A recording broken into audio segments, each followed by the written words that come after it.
నమస్తే అండి. నమస్తే. సార్ ఇంకొక 3 రోజుల్లో ఎగ్జిట్ పోల్స్ రాబోతున్నాయి. ఇంకొక 4 రోజుల్లో అసలు రిజల్టే బయటపడబోతుంది.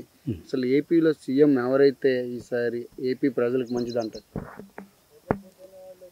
ఇప్పుడు జగన్మోహన్ రెడ్డి గారు అయితేనే ఈ పథకాలన్నీ కొనసాగింపబడతాయి.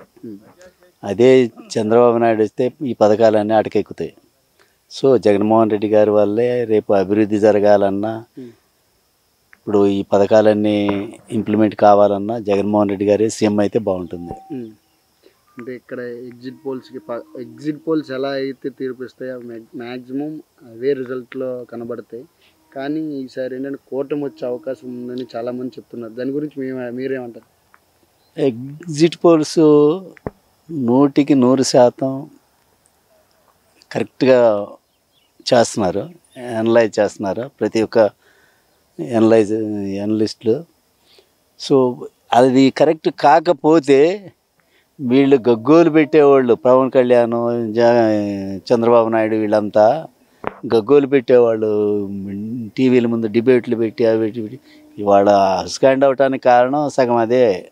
చంద్రబాబు నాయుడు ఇక్కడ ఉంటే వీళ్ళంతా గొడవ చేస్తారని చెప్పి పార్టీ వాళ్ళు అక్కడికి వెళ్ళిపోయాడు. అసలు ఎక్కడున్నాడో కూడా తెలియదు ఆయన.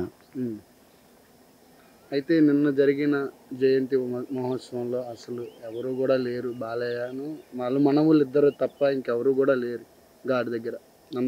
స్వర్గీయ నందమూరి తారక రామారావు అసలు పార్టీని అడ్డు పెట్టుకొని ఓటు వేయించుకుని చాలామంది ఆరోపణ చేస్తున్నారు. ఇప్పుడు ఎవరు లేరంటే అక్కడే అసలు సీన్ అర్థమైపోతుంది. ఒక ఎన్టీఆర్ మీద నిజమైన ప్రేమ ఉన్నది వాళ్ళ మనవాళ్ళ వాళ్ళిద్దరికీ. వీళ్ళంతా కూడా ఏంటంటే కపట ప్రేమ, కొంగ జపాలు చేసేవాళ్ళు వీళ్ళంతా. రామారావు పేరు చెప్పుకొని, చెట్టు పేరు చెప్పుకుని కాయలు అమ్ముకునే రకాలు వీళ్ళు. ఎంతసేపు ఆ ఓట్లు కావాల్సినప్పుడేమో మా ఎన్టీఆర్ పార్టీ, ఆ పార్టీ, ఈ పార్టీ, ఎన్టీఆర్ స్థాపించాడు, తెలుగు జాతికి ఔన్నత్యాన్ని నిలబెట్టడానికి పార్టీ పెట్టాడు అది అని చెప్పి సొల్లు కబుర్లు చెబుతారు. బట్ మరి నిన్నెందుకు ట్వీట్ చేయలేదు? ఆయన కనీసం జన్మదిన శుభాకాంక్షలు చెప్పొచ్చుగా. నువ్వు ఆయన గురించి ఎంతో పొగుడుతావుగా ఎలక్షన్లు అప్పుడును ఏదైనా మీటింగుల్లో. మరి అలాంటిది నన్ను ఎందుకు ట్వీట్ చేయలేదు? ఆయన జన్మదిన శుభాకాంక్షలు ఎందుకు చెప్పలేదు? మరి వీళ్ళంతా ఎందుకు రాదు ఘాటు దగ్గరికి? ఏంటంటే వాళ్ళకి ప్రేమ లేదు, పేరు చెప్పుకోవటం వరకే. కానీ అంత మించి ఆయన మీద ఏమాత్రం ఇసుమంత కూడా అభిమానం లేదు వీళ్ళకి. మరి పార్టీ అధ్యక్ష పదవి బుద్ధ వెంకన్న గారు లోకేష్ గారికి ఇవ్వమంటున్నారు. దాని గురించి ఏం చెప్తారు? అంటే 45 years ఇండస్ట్రీ కన్నా ఇవాళ నిన్నగాక మొన్న వచ్చిన ఈ లోకేష్ బుద్ధ వెంకన్నకి బాగా మిన్నగా కనపడుతున్నాడు అనుకుంటాను. ఇంకా నయంలే లోకేష్కి ఇవ్వమన్నాడు, నాకే ఇవ్వమన్నా బుద్ధ వెంకన్న. ఏంటి అర్థం పద్ధతి ఏం అనుభవం ఉందని వీళ్ళిద్దరికి వీడు పవన్ కళ్యాణ్కి ఈ లోకేష్కి వీళ్ళకి ఏం అనుభవం ఉందని వీళ్ళు ఎందుకు పిల్ల చేష్టలే. వాళ్ళు గోటీలు ఆడుకునే పిల్లల్లాగా బిహేవ్ చేస్తారు. వాళ్ళు ఒక మాట్లాడటం రాదు, ఒక సబ్జెక్ట్ లేదు వాళ్ళ దగ్గర. ఒకడేమో నేను 2 లక్షల పుస్తకాలు చదివానంటాడు, ఈడేమో నేను రెడ్ బుక్లో రాశానంటాడు. ఏంటి వాడు చేసేదేదో చెప్పుకుంటే పద్ధతిగా ఉంటుంది.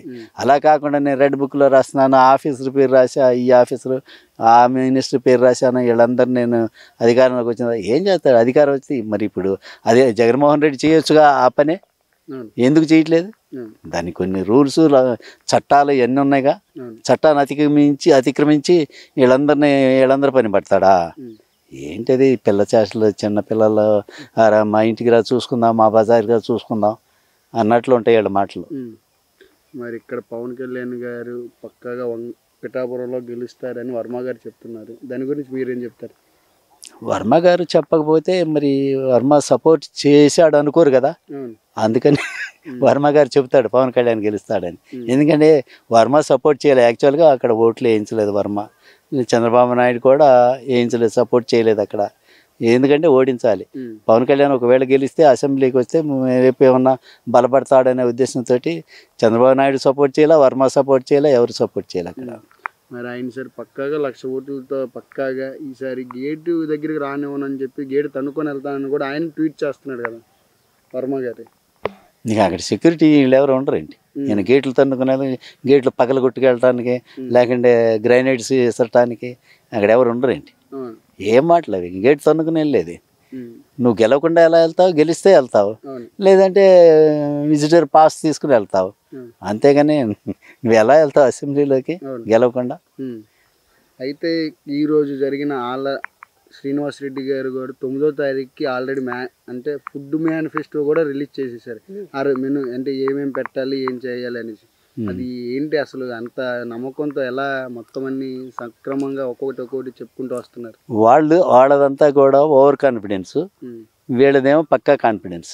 ఉమ్, అందుకని చెప్పి ఇవన్నీ కూడా ప్రిపేర్ అవుతున్నారు అన్నిటికీ.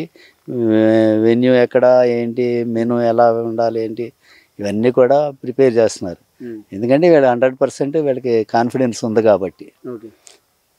అయితే రేపు జూన్ 4 ఎలా ఉండబోతుంది అసలు ఇక్కడ ఈ ఆంధ్ర రాష్ట్రంలో? జూన్ 4 అంటే ఎలా ఉంటుంది, మంచి పండగ వాతావరణం ఉంటుంది. ఉమ్, అన్ని పండుగలు ఒకేసారి వచ్చినట్టు ఉంటుంది. క్రిస్మస్, రంజాన్, బక్రీదు, ఉమ్. దసరా, దీపావళి, అన్ని పండుగలు ఒకే రోజు వచ్చినట్టు ఉంటుంది జనాలకు. ఇటుపక్క అధికారులు కూడా ఆ రోజు ఎటువంటి వేడుకలు చేయకూడదని నిబంధన కూడా అదే చెప్పారు కదా, నిబంధన కూడా పెట్టారు. దాని గురించి ఏం నిబంధనలు పెట్టారంటే ఇప్పుడు ఇంటెలిజెన్స్ రిపోర్ట్ని బట్టి వాళ్ళు ఏదన్నా దాడులు చేస్తారు, చెప్తారు? ఉమ్, లేకుంటే ఏదైనా బూత్ కాదు, ఇది కౌంటింగ్ సెంటర్ల దగ్గర ఏదైనా హడావుడి చేస్తారనే ఉద్దేశంతో అవును. పెట్టింటారు, ఆంక్షలు పెట్టింటారు. ఉమ్. అది అయితే మీరేం చెప్పాలనుకుంటున్నారు రేపు 4వ తారీఖున ఎలా ఉండబోతుందండి? 4 తారీఖు బ్రహ్మాండంగా ఉంటుంది. ఉమ్. ఒక పండగ వాతావరణం ఉంటుంది. అయితే సీఎంగా ఎవరిని చూడబోతున్నారు మళ్ళీ? మళ్ళీ నెక్స్ట్ జగన్, ఇంకా డౌట్ లేదు. ఉమ్.